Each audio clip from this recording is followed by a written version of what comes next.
So, very few people like you who is like a brilliant concertmaster, but also have a very successful Thank solo you. career.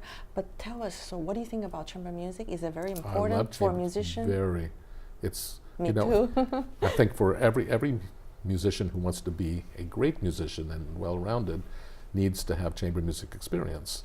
Had I not had early chamber music experience, and I had a trio coached by Schoenfeld from USC, Oh, from they're two sisters. Eleanor the Eleanor brilliant Schoenfeld, great cellist. cellist and Yeah, so we basically, at the age of 12 and 13, I was in a trio with Nathaniel Rosen and Hans Beppel, a very wonderful pianist. oh, I and played for him once in Taiwan. He came here. oh, really? Did It's a master class. I bet he St. was wonderful. Wilson's. I He's knew good. him as, Yeah. yeah. He's good. So we were in a trio together. And 2 years in a row, we won the Coleman competition in Los Angeles, and the judges were Jascha Heifetz, Gregor Piatigorsky, Oh, it's incredible. and William Primrose, who was also not bad.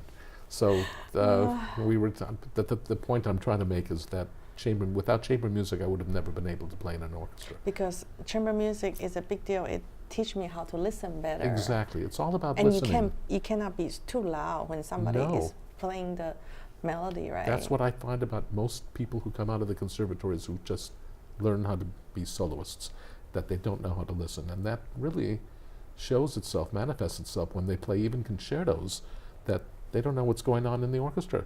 You have to interact. Because the melody goes to clarinet Absolutely. or cello. It's in between. Look, in the Brahms violin concerto, after the first 8 bars, it's about what's happening in the orchestra, not with your doodling and your arpeggiation.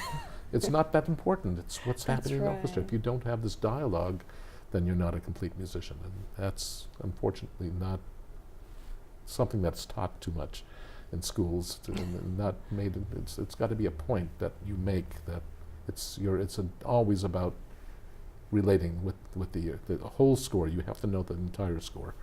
And I tell my students that all the time. It's not enough just to play the solo part. You've got to know who's playing what, who's taking the melody, what instrument is it, you know. I was so lucky to have you to teach me chamber music. Thank and you. you taught me playing string quartet. So I Well, learned so much from you. Thank you. Thank you. Never had a chance to tell Well, you. you're a great cellist and a great pianist. Well, you don't know how hard to be a teacher till one day you become a teacher. That's true. And students these days, they're so demanding. They have no idea that teacher have to be performing in the orchestra and solo and come to teach. Yeah. And It is a big And take care of responsibility. the family. Teaching. The thing is that the student relies on you to teach them everything.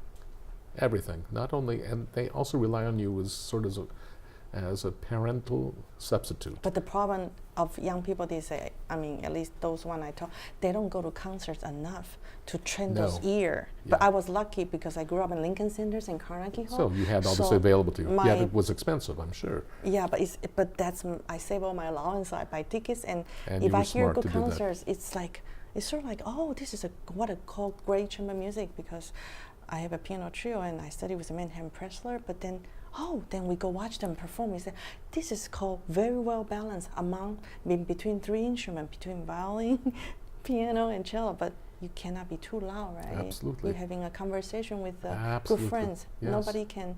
You have to listen to what other people are saying. So well, you were one of the lucky ones who realized that and learned how to do that. But not everybody understands that's how important that is.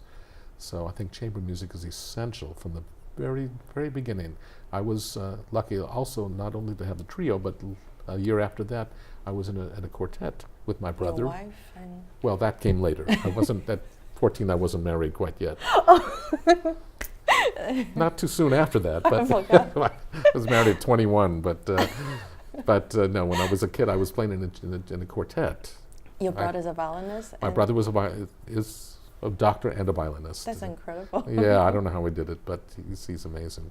So we played in a quartet, and the coach of this quartet was the first violinist of the Hollywood String Quartet.